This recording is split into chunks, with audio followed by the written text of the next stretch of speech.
सुहेल राना की मौसीकी और अहमद रुश्दी की आवाज, ये जब साथ मिले तो जैसे कमाल ही हो गया। दिल हो तुम्हें कैसे बता दूं, तुम मेरी मंजिल हो, मेरी मंजिल। सुपरहिट गीत के बोल मसरूर अनवर ने लिखे।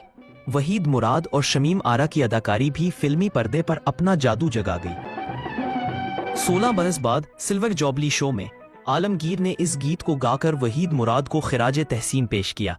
कोई देखे ये तन्हाई, ये बेचैनी, ये मजबूरी, तमन्ना है किसी दिल में जगह मिल जाए थोड़ी सी, मिले वो दिल मुझे जो प्यार के काबिल हो, मेरे काबिल हो, जिसे ढूंढा है नजरों ने वही मासूम सा दिल हो, तुम्हें कैसे बता दूं, तुम मेरी मंजिल हो। किसी का दिल पा लेना बड़े नसीब की बात होती है।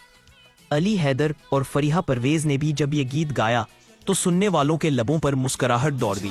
किसी के काम अपनी बेबसी आई, प्यार सच्चा हो तो संग दिल भी मोम हो जाते हैं। हालत पे हंसते हो, बड़े संग हो, बड़े संग हो, जिसे ढूंढा है नजरों ने वही मासूम सा दिल हो, तुम्हें कैसे बता दूं, तुम मेरी मंजिल हो, मेरी मंजिल।